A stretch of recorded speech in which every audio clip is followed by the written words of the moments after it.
은혜와 평강이 함께하시길 바랍니다. 오늘은 잠언 12장의 말씀을 함께 묵상하겠습니다. 잠언 12장은 지혜로운 삶의 여러 측면들을 다루지만 특히 두 가지 주제가 두드러지게 나타납니다. 첫째는 훈계와 교정을 받아들이는 태도의 중요성이고, 둘째는 말의 힘과 진실함의 가치입니다. 이 장은 훈계를 좋아하는 자는 지식을 좋아하거니와로 시작해서 배움을 사랑하는 자와 책망을 싫어하는 자의 차이를 선명하게 보여줍니다.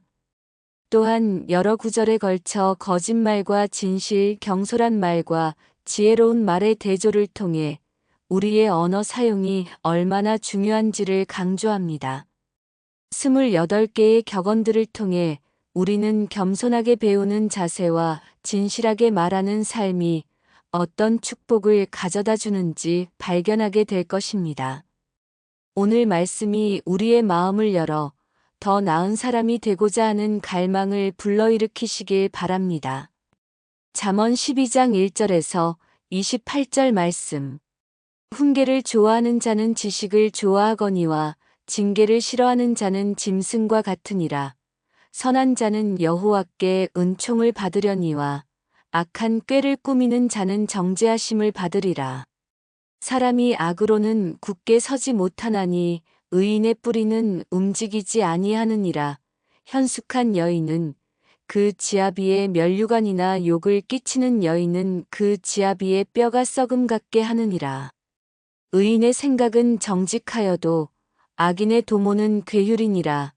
악인의 말은 사람을 엿보아 피를 흘리자 하는 것이거니와 정직한 자의 입은 사람을 구원하느니라. 악인은 엎드러져서 있지 못하게 되어도 의인의 집은 서 있으리라. 사람은 그 지혜대로 칭찬을 받으려니와 마음이 패려한 자는 멸시를 받으리라. 비천하여도 종을 부리는 자가 스스로 높은 채하여도 음식이 핍절한 자보다 나으니라. 의인은 그 가축의 생명을 돌아보나 악인의 궁율은 잔인하니라. 자기의 토지를 경작하는 자는 먹을 것이 많거니와 방탕한 것을 따르는 자는 지혜가 없느니라. 악인은 불의의 이익을 탐하나 의인의 뿌리는 결실하느니라. 악인은 입술의 허물로 말미암아 그물에 걸려도 의인은 환난에서 나오느니라. 사람은 입의 열매로 말미암아 복록에 족하며 그 손이 행하는 대로 자기가 받느니라. 미련한 자는 자기 행위를 바른 줄로 여기나 지혜로운 자는 권고를 듣느니라. 미련한 자는 당일에 분노를 나타내거니와 슬기로운 자는 수욕을 참느니라. 진실을 말하는 자는 의를 나타내고 거짓 증인은 괴휼을 말하느니라. 함부로 말하여 칼로 찌름같이 하는 자가 있거니와 지혜로운 자의 혀는 양약 같으니라. 진실한 입술은 영원히 보존되거니와 거짓 혀는 잠깐 동안만 있을 뿐이니라. 악을 꾀하는 자의 마음에는 괴휼이 있고 화평을 의논하는 자에게는 희락이 있느니라. 의인에게는 아무 재앙도 임하지 아니하려니와 악인에게는 앙화가 가득하리라. 거짓 입술은 여호와께 미움을 받아도 진실하게 행하는 자는 그의 기뻐하심을 받느니라. 슬기로운 자는 지식을 감추어 두어도 미련한 자의 마음은 미련한 것을 전파하느니라. 부지런한 자의 손은 사람을 다스리게 되어도 게으른 자는 부림을 받느니라. 근심이 사람의 마음에 있으면 그것으로 번뇌하게 되나니 선한 말은 그것을 즐겁게 하느니라. 의인은 그 이웃의 인도자가 되나 악인의 길은 자기를 미혹하느니라. 게으른 자는 그 잡은 것도 사냥하지 아니하나니 사람의 부귀는 부지런한 것이니라. 공의의 길에 생명이 있나니 그 길에는 사망이 없느니라. 묵상 나눔. 잠언 12장은 지혜로운 삶을 사는데 필요한 핵심적인 태도들을 다루고 있습니다. 28개의 격언들을 통해 우리는 어떻게 하면 하나님이 기뻐하시는 삶을 살 수 있는지 구체적인 지침을 얻을 수 있습니다. 배움을 사랑하는 마음. 첫 번째 구절부터 강력한 메시지로 시작됩니다. 훈계를 좋아하는 자는 지식을 좋아하거니와 징계를 싫어하는 자는 짐승과 같으니라. 이 말씀은 우리에게 날카로운 질문을 던집니다. 나는 훈계를 좋아하는가 아니면 싫어하는가? 많은 사람들이 훈계나 비판을 들으면 기분이 나쁘고 방어적이 됩니다. 하지만 성경은 그런 태도를 짐승과 같다고 강하게 표현합니다. 15절에서도 이 주제를 계속 다룹니다. 미련한 자는 자기 행위를 바른 줄로 여기나 지혜로운 자는 권고를 듣느니라. 미련한 자의 특징은 자기 행위를 항상 옳다고 생각하는 것입니다. 반성이나 성찰이 없습니다. 하지만 지혜로운 자는 권고를 듣습니다. 다른 사람의 조언과 충고에 귀를 기울입니다. 이것이 성장하는 사람과 그렇지 않은 사람의 차이점입니다. 성장하는 사람은 항상 배우려 하고 자신의 부족함을 인정하며 다른 사람의 지적을 감사하게 받아들입니다. 말의 놀라운 힘. 이 장에서 가장 많이 다뤄지는 주제 중 하나가 말의 힘입니다. 여러 구절에서 말의 중요성을 강조합니다. 6절에서 말의 파괴력을 보여줍니다. 악인의 말은 사람을 엿보아 피를 흘리자 하는 것이거니와 정직한 자의 입은 사람을 구원하느니라. 악인의 말은 사람을 죽이려 하는 무기와 같습니다. 하지만 정직한 자의 입은 사람을 구원합니다. 똑같은 입이지만 전혀 다른 결과를 가져옵니다. 18절에서는 더욱 생생한 대조를 보여줍니다. 함부로 말하여 칼로 찌름같이 하는 자가 있거니와 지혜로운 자의 혀는 양약 같으니라. 함부로 하는 말은 칼로 찌르는 것과 같습니다. 깊은 상처를 주고 치유하기 어려운 아픔을 남깁니다. 하지만 지혜로운 자의 혀는 양약과 같아서 상처를 치유하고 아픈 마음을 달래줍니다. 25절에서는 말의 치유력을 더욱 구체적으로 보여줍니다. 근심이 사람의 마음에 있으면 그것으로 번뇌하게 되나니 선한 말은 그것을 즐겁게 하느니라. 근심과 걱정으로 마음이 무거운 사람에게 선한 말 한마디가 얼마나 큰 위로가 되는지 모릅니다.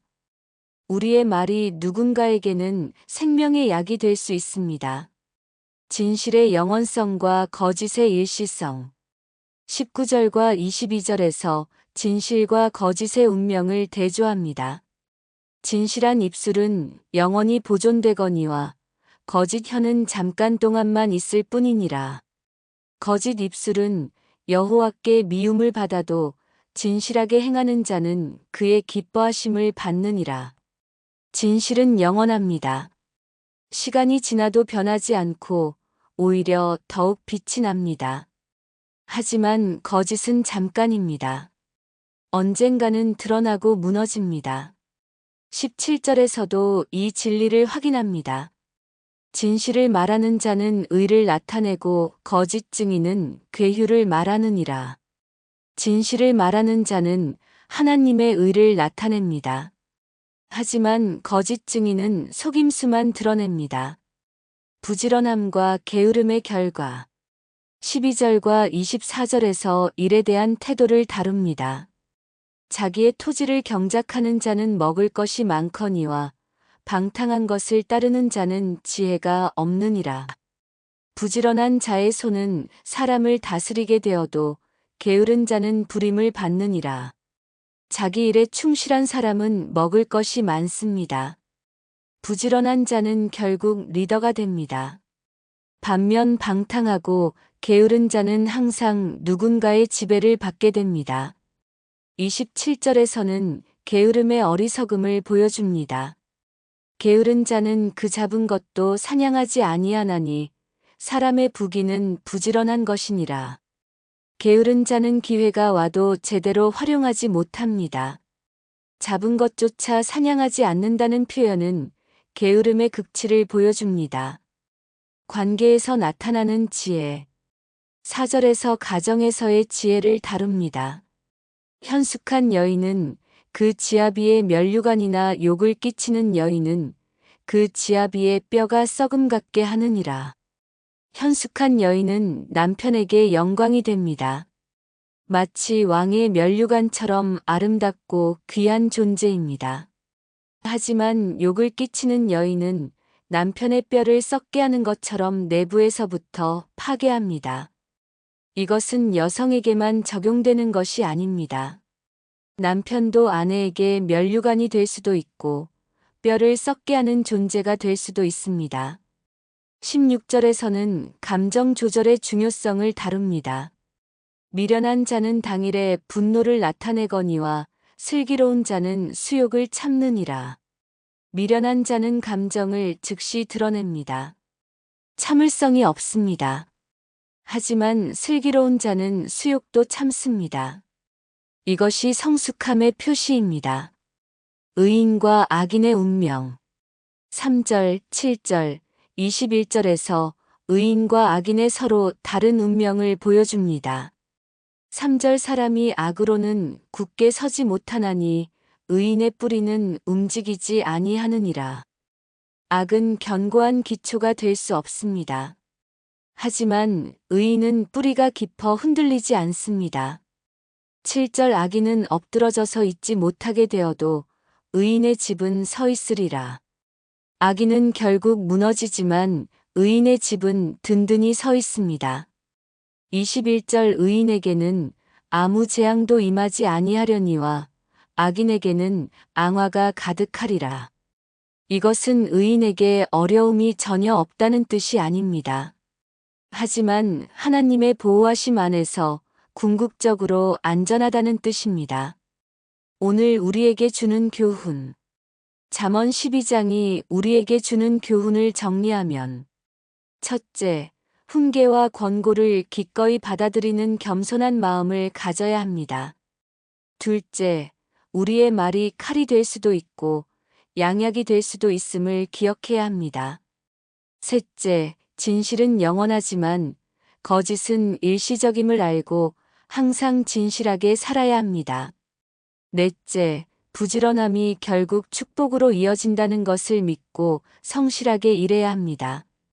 다섯째, 관계에서 서로에게 면류관이 되고 감정을 지혜롭게 조절해야 합니다. 마지막으로 28절의 약속을 기억합시다. 공의의 길에 생명이 있나니 그 길에는 사망이 없느니라. 공의의 길을 걷는 자에게는 생명이 있고 그 길에는 사망이 없습니다. 기도드리겠습니다. 지혜와 진리의 하나님 아버지, 오늘 잠언 12장의 말씀을 통해 배움을 사랑하는 마음과 진실한 말의 중요성을 깨닫게 해주셔서 감사합니다. 주님, 우리가 고백합니다. 때로 우리는 훈계를 싫어하는 짐승과 같았습니다. 다른 사람의 조언이나 비판을 들을 때 방어적이 되고 자신의 행위를 항상 옳다고 여겼습니다. 권고를 듣지 않고 독선적으로 행동했던 우리의 교만함을 회개합니다. 오늘 말씀처럼 훈계를 좋아하고 지식을 사랑하는 마음을 허락해 주시옵소서. 징계를 피하지 않고 기꺼이 받아들이며 그것을 통해 성장하는 지혜를 주시옵소서. 권고를 듣는 지혜로운 자가 되어 평생 배우고 성장하는 삶을 살게 해주시옵소서. 우리의 입술과 혀를 지켜주시옵소서. 함부로 말하여 칼로 찌르는 것 같은 상처를 주지 않게 하시고 지혜로운 자의 혀가 되어 양약 같은 말을 하게 해주시옵소서. 악인의 말처럼 사람을 해하지 않고 정직한 자의 입이 되어 사람을 구원하는 말을 하게 해주시옵소서. 근심하는 자에게는 위로가 되는 선한 말을, 상처받은 자에게는 치유가 되는 따뜻한 말을, 절망하는 자에게는 희망이 되는 격려의 말을 하게 해주시옵소서. 주님, 진실한 삶을 살게 해주시옵소서. 진실한 입술이 영원히 보존된다고 하셨으니 잠깐 동안만 있는 거짓 혀가 되지 말고 영원한 가치를 가진 진실한 입술이 되게 해주시옵소서. 하나님이 미워하시는 거짓 입술이 아니라 하나님이 기뻐하시는 진실하게 행하는 자가 되게 해주시옵소서. 우리의 일과 노동을 축복해 주시옵소서. 자기 토지를 경작하는 자처럼 맡겨진 일에 충실하여 먹을 것이 많게 하시고 방탕한 것을 따르지 않는 지혜를 허락해 주시옵소서. 부지런한 손으로 일하여 사람을 다스리는 지도자가 되고 게으른 자가 되어 부림을 받지 않게 해주시옵소서. 우리 가정에 지혜를 허락해 주시옵소서. 현숙한 아내는 남편의 면류관이 되고 지혜로운 남편은 아내에게 자랑이 되게 해주시옵소서. 서로에게 뼈가 썩음 같은 존재가 되지 않고 서로를 세우고 격려하는 가정이 되게 해주시옵소서. 감정을 지혜롭게 조절하게 해주시옵소서. 미련한 자처럼 당일의 분노를 나타내지 않고 슬기로운 자가 되어 수욕도 참을 수 있는 성숙함을 허락해 주시옵소서. 주님, 의인의 뿌리처럼 움직이지 않는 견고함을 주시옵소서. 악으로는 굳게 설 수 없지만 의로 인해 흔들리지 않는 삶을 살게 해주시옵소서. 의인의 집처럼 서 있는 가정을 만들어 주시고 악인처럼 엎드러지지 않는 복을 허락해 주시옵소서. 화평을 의논하는 자가 되어 희락이 있게 하시고 악을 꾀하여 마음에 괴휼이 있는 자가 되지 않게 해주시옵소서. 의인에게 아무 재앙도 임하지 않는다는 약속을 붙들고 공의의 길을 걸어가게 해주시옵소서. 마지막으로 우리 각자를 위해 기도드립니다. 공의의 길에 생명이 있고 그 길에는 사망이 없다고 하셨습니다. 우리가 그 길을 걸어가며 영원한 생명을 누리고 다른 사람들에게도 생명의 길을 안내하는 축복된 인생이 되게 해주시옵소서. 모든 기도와 감사를 우리 주 예수 그리스도의 이름으로 올려드립니다. 아멘. 오늘은 잠언 12장의 말씀을 함께 나눴습니다. 훈계를 좋아하는 겸손한 마음과 양약 같은 지혜로운 말로 진실하고 부지런한 하루를 살아가시길 바랍니다. 공의의 길에는 생명이 있다는 약속을 기억하시길 바랍니다. 내일은 잠언 13장을 묵상하겠습니다. 지혜로운 아들과 거만한 자의 대조, 그리고 징계와 교훈이 가져다주는 놀라운 변화에 대해 함께 나누겠습니다. 오늘도 하나님의 지혜가 여러분과 동행하시길 축복합니다. 감사합니다.